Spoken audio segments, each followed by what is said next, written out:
Rotary ಮೂಲಕ ತಾನು ಬೆಳೆದ ತೋಟವನ್ನೇ ನಾಶಪಡಿಸಿದಾನೆ ರೈತ. ಮಾರುಕಟ್ಟೆಯಲ್ಲಿ ಕೊತ್ತಂಬರಿ ಕೇಳೋರೇ ಇಲ್ಲ. ಒಂದು ಕಟ್ಟು ಕೊತ್ತಂಬರಿಗೆ ಕೇವಲ ₹1 ಮಾರಾಟ ಆಗ್ತಿದೆ. ಇದರಿಂದ ಮನನೊಂದಂತ ರೈತ ಕೊತ್ತಂಬರಿ ತೋಟವನ್ನೇ ನಾಶಪಡಿಸಿದ್ದಾನೆ. ಕಾವಲಗಾನಹಳ್ಳಿಯ ರೈತ ವೆಂಕಟೇಶ್ ತನ್ನ ತೋಟವನ್ನ ನಾಶಪಡಿಸಿದ್ದಾನೆ.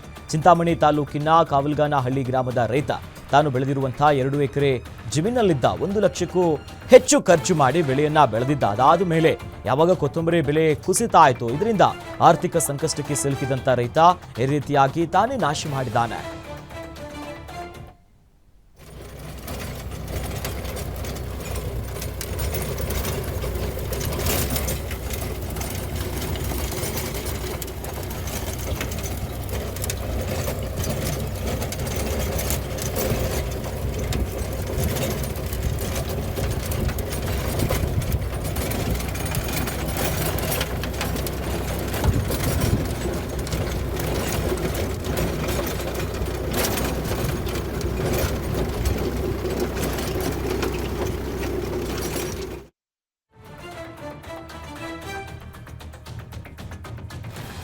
ಪ್ರೇಯಸಿ ಕಡೆಯವರ ಬೆದರಿಕೆಗೆ ಹೆದರಿ ಯುವಕನೊಬ್ಬ ಆತ್ಮಹತ್ಯೆಗೆ ಶರಣಾಗಿರುವಂತ ಆರೋಪ ಕೇಳಿಬಂದಿದೆ. 25 ವರ್ಷದ ಶಶಿಕುಮಾರ್ ಆತ್ಮಹತ್ಯೆಗೆ ಶರಣಾಗಿರುವಂತ ಯುವಕ. ವಿಜಯನಗರದ ಹರಪನಹಳ್ಳಿ ತಾಲೂಕಿನ ಉದ್ದಟ್ಟಿ ದೊಡ್ಡ ತಾಂಡದಲ್ಲಿ ಘಟನೆ ಆಗಿರೋದು. ಶಶಿಕುಮಾರ್ ಅದೇ ಗ್ರಾಮದ ಯುವತಿಯನ್ನ 4 ವರ್ಷದಿಂದ ಪ್ರೀತಿ ಮಾಡ್ತಾ ಇದ್ದ. ಯುವತಿಯ ಮನೆಯವರು ಶಶಿಕುಮಾರ್ಗೆ ಬೆದರಿಕೆಯನ್ನ ಹಾಕಿದ್ದು, ಇದರಿಂದ ಹೆದರಿ ಆತ್ಮಹತ್ಯೆಯನ್ನ ಮಾಡಿಕೊಂಡಿದ್ದಾರೆ ಎಂಬುದಾಗಿ ಹೇಳಲಾಗ್ತಿದೆ. ಸದ್ಯ ಹರಪನಹಳ್ಳಿ ಪೊಲೀಸ್ ಠಾಣೆಯಲ್ಲಿ ಈ ಸಂಬಂಧ ಪ್ರಕರಣ ದಾಖಲಾಗಿದೆ.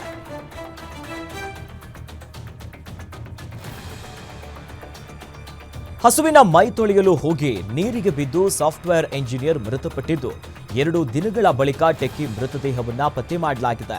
ಘೋರ ದುರಂತ ಅಂತಂದ್ರೆ ತಂದೆ ತಾಯಿ ಎದುರೇ ಮಗ ಜಲ ಸಮಾಧಿಯಾಗಿದ್ದಾನೆ. ತುಮಕೂರು ಜಿಲ್ಲೆಯ ತಿಪಟೂರು ತಾಲೂಕಿನ ದಸರಿಘಟ್ಟದಲ್ಲಿ ಈ ಘಟನೆ ಆಗಿರುವುದು. ಸಾಫ್ಟ್ವೇರ್ ಎಂಜಿನಿಯರ್ ಆಗಿದ್ದಂತ 26 ವರ್ಷದ ಮನೋಜ್ ಮೃತ ಯುವಕ. ಮಗ ಬಿದ್ದ ತಕ್ಷಣ ಆತನನ್ನ ರಕ್ಷಣೆ ಮಾಡೋದಕ್ಕೆ ತಂದೆ ತಾಯಿ ಕೂಡ ನೀರಿಗೆ ಹಾರಿದ್ರು. ಕೂಡಲೇ ಇಬ್ಬರನ್ನ ಗ್ರಾಮಸ್ಥರು ರಕ್ಷಣೆ ಮಾಡಿದ್ರು. ಮನೋಜನ್ನ ಕಾಪಾಡಲು ಯತ್ನಿಸಿದ್ರು ಕೂಡ ಸಾಧ್ಯ ಆಗಿರಲಿಲ್ಲ. ಜುಲೈ 10ರಂದು ಘಟನೆ ನಡೆದಿತ್ತು. ಅಗ್ನಿಶಾಮಕ ದಳ, ಪೊಲೀಸರು, ಇನ್ನು ಮುಳುಗು ತಜ್ಞರು ಸತತ ಪ್ರಯತ್ನವನ್ನ ಮಾಡಿ ಸದ್ಯ ಮೃತದೇಹವನ್ನ ಹೊರಗೆ ತೆಗೆದಿದ್ದಾರೆ.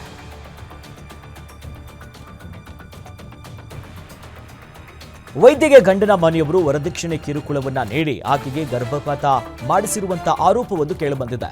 ಮೈಸೂರಿನ ಕೆಆರ್ಪೇಟೆಯ ಸರ್ಕಾರಿ ಆಯುರ್ವೇದ ಆಸ್ಪತ್ರೆಯ ವೈದ್ಯೆ ನವ್ಯಾಗೆ ಗಂಡ ಅಭಿಷೇಕ್ ಹಾಗೂ ಮನೆಯವರು ಚಿತ್ರಹಿಂಸೆಯನ್ನ ನೀಡಿದ್ದಾರೆ ಅಂತ ಆರೋಪ ಮಾಡಿದ್ದಾರೆ. ಅಲ್ಲದೆ ಸರಸ್ವತಿಪುರಂ ಠಾಣೆಯಲ್ಲಿ 5 ವಿರುದ್ಧ ಎಫ್ಐಆರ್ ದಾಖಲಿಸಿದ್ದಾರೆ. ನವ್ಯ ಪತಿ ಅಭಿಷೇಕ್, ಇನ್ನು ಮಾವ ಗೋವಿಂದರಾಜ್, ಅತ್ತೆ ಲತಾ, ಆಸ್ಪತ್ರೆಯ ಮ್ಯಾನೇಜಿಂಗ್ ಡೈರೆಕ್ಟರ್ ಜ್ಞಾನಶೇಖರ್, ವೈದ್ಯೆ ಲತಾ ಸೇರಿ 5 ಮೇಲೆ ಎಫ್ಐಆರ್ ದಾಖಲಿಸಲಾಗಿದೆ.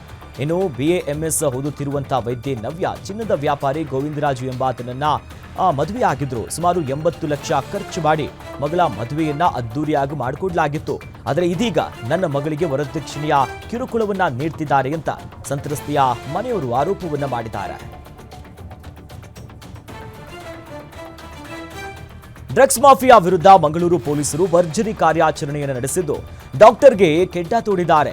ಈ ಹಿಂದೆ ಮಂಗಳೂರಿನಲ್ಲಿ ವೈದ್ಯಕೀಯ ವಿದ್ಯಾರ್ಥಿಯಾಗಿದ್ದಂತ ವೈದ್ಯನೇ ಡ್ರಗ್ ಪೆಡ್ಲಿಂಗ್ ಮಾಡ್ತಾ ಇದ್ದಿದ್ದು ಸದ್ಯ ಬೆಳಕಿಗೆ ಬಂದಿದೆ. ಮಧ್ಯಪ್ರದೇಶ ಮತ್ತು ಮಹಾರಾಷ್ಟ್ರದಿಂದ ಮಂಗಳೂರಿಗೆ ಡ್ರಗ್ಸ್ ಪೂರೈಕೆಯಾಗ್ತಿತ್ತು. ವಿದ್ಯಾರ್ಥಿಗಳನ್ನೇ ಟಾರ್ಗೆಟ್ ಮಾಡಿ ಡ್ರಗ್ಸ್ ಸಪ್ಲೈ ಆಗ್ತಾ ಇದೆ ಅನ್ನುವಂತ ಸ್ಫೋಟಕ ಅಂಶ ಈಗ ಪೊಲೀಸರ ತನಿಖೆಯಲ್ಲಿ ಬಯಲಾಗಿದೆ. ಮಂಗಳೂರಿಗೆ ಡ್ರಗ್ಸ್ ಪೂರೈಕೆ ಮಾಡ್ತಾ ಇದ್ದ 6 ಆರೋಪಿಗಳನ್ನ ಬಂಧಿಸಿ ವಿಚಾರಣೆಯನ್ನು ನಡೆಸಿದ ಹೊತ್ತಿನಲ್ಲಿ ಜಾಲದ ಕಿಂಗ್ ಪಿನ್ ವೈದ್ಯ ಲಾಕ್ ಆಗಿದ್ದಾನೆ. ಇನ್ನು ಬೀದರ್ ಮೂಲದ ಪ್ರಸ್ತುತ ಬೆಂಗಳೂರಿನ ಕೋಡಿಪಾಳ್ಯ ನಿವಾಸಿ ಪ್ರಜ್ವಲ್ ಪೀನ್ಯಾಸ್ನನ್ನ ಅರೆಸ್ಟ್ ಮಾಡಲಾಗಿದೆ. ಮಾಡಿ ಹೊರ ರಾಜ್ಯ ಮತ್ತು ಹೊರ ಜಿಲ್ಲೆಗಳಿಂದ ಮಂಗಳೂರು ನಗರಕ್ಕೆ ಡ್ರಗ್ಸ್ ಸಪ್ಲೈ ಮಾಡುತ್ತಿದ್ದಂಥ ಜಾಲವನ್ನು ಪತ್ತೆ ಮಾಡಿದ್ದಾರೆ. ಇದರಲ್ಲಿ ಮಹಾರಾಷ್ಟ್ರಕ್ಕೆ ಸೇರಿದಂಥ 2 ಹಾಗೂ ಮಧ್ಯಪ್ರದೇಶಕ್ಕೆ ಸೇರಿದಂಥ 1 ಮೊನ್ನೆ ದಸ್ತಗಿರಿ ಮಾಡಿ ನ್ಯಾಯಾಂಗ ಬಂಧನಕ್ಕೆ ಕೊಡಲಾಗಿದೆ. ಅಷ್ಟೇ ಅಲ್ಲದೆ ಬೀದರ್ ಮೂಲದ ಒಬ್ಬ ಡಾಕ್ಟರನ್ನು ಕೂಡ ನಿನ್ನೆ ದಸ್ತಗಿರಿ ಮಾಡಿ ಅವರನ್ನು ಕೂಡ ನ್ಯಾಯಾಂಗ ಬಂಧನಕ್ಕೆ ನೀಡಲಾಗಿದೆ. ಸ್ಕೂಟಿಯಲ್ಲಿದ್ದ ಹಣವನ್ನ ಖದೀಮರು ಕದ್ದು ಎಸ್ಕೇಪ್ ಆಗಿರುವಂತಹ ಘಟನೆ ಕೊಪ್ಪಳದಲ್ಲಿ ಬೆಳಕಿಗೆ ಬಂದಿದೆ. ಕೊಪ್ಪಳ ಜಿಲ್ಲೆಯ ಯಲಬುರ್ಗಾ ತಾಲೂಕಿನ ಮಲಕಸಮುದ್ರ ಗ್ರಾಮದಲ್ಲಿ ಕಳ್ಳರು ಕೈ ಚಳಕವನ್ನ ತೋರಿಸಿದ್ದಾರೆ. ಈರಪ್ಪ ದಸ್ತಾನಿ ಎಂಬ ವ್ಯಕ್ತಿ ಬ್ಯಾಂಕ್ನಲ್ಲಿ 1.5 ಲಕ್ಷ ಹಣವನ್ನ ಡ್ರಾ ಮಾಡಿ ಸ್ಕೂಟಿಯ ಡಿಕ್ಕಿಯಲ್ಲಿ ಇಟ್ಟು ಟೀ ಕುಡಿಯಲು ಹೋಗಿದ್ರು. ಇದನ್ನ ಗಮನಿಸಿದಂತ ಕಳ್ಳರು ಹಣವನ್ನ ಕದ್ದು ಪರಾರಿಯಾಗಿದ್ದಾರೆ. ಕಳ್ಳರ ಕೈಚಳಕ ಸಿಸಿಟಿವಿಯಲ್ಲಿ ಸೆರೆಯಾಗಿದ್ದು ಪೊಲೀಸರು ತನಿಖೆಯನ್ನು ನಡೆಸುತ್ತಿದ್ದಾರೆ. ಮಂಡ್ಯದ ಚೌಡಸಮುದ್ರ ಗ್ರಾಮದಲ್ಲಿ ಅಕ್ರಮ ಮದ್ಯ ಮಾರಾಟದ ವಿರುದ್ಧ ಗ್ರಾಮಸ್ಥರು ಪ್ರತಿಭಟನೆಯನ್ನು ನಡೆಸಿದ್ದಾರೆ. ಅಬಕಾರಿ ಅಧಿಕಾರಿಗಳ ಕುಮ್ಮಕ್ಕಿನಿಂದ ಅಕ್ರಮ ಮದ್ಯ ಮಾರಾಟ ಆಗ್ತಾ ಇದೆ ಅಂತ ಗ್ರಾಮಸ್ಥರು ಕಿಡಿಕಾರಿದ್ದಾರೆ. ಗ್ರಾಮದ ಕೆಲವರು ಕುಡಿತಕ್ಕೆ ದಾಸರಾಗಿದ್ದು ಅಶಾಂತಿ ಮನೆ ಮಾಡಿದೆ ಅನ್ನೋದಾಗಿ ಆಕ್ರೋಶವನ್ನ ಹೊರಗಾಕಿದ್ರು. ಮದ್ಯ ಮಾರಾಟ ಮಾಡೋರು ಗ್ರಾಮಸ್ಥರಿಗೆ ಧಮಕಿ ಹಾಕಿರುವಂತ ಆರೋಪವೂ ಕೂಡ ಕೇಳಿಬಂದಿದೆ. ನೀವು ಪ್ರತಿಭಟನೆ ಮಾಡಿ, ನನಗೆ ಡಿಸಿ ತಹಶೀಲ್ದಾರ್ ಅಧಿಕಾರಿಗಳು ಗೊತ್ತು ಅಂತಾರಂತೆ. ಇದರಿಂದ ರೋಸಿ ಹೋಗಿರುವಂತಹ ಗ್ರಾಮಸ್ಥರು ಅಕ್ರಮ ಮದ್ಯ ಮಾರಾಟಕ್ಕೆ ಕಡಿವಾಣ ಹಾಕಿ ಅನ್ನೋದಾಗಿ ಅಧಿಕಾರಿಗಳಿಗೆ ಆಗ್ರಹಿಸಿದ್ದಾರೆ.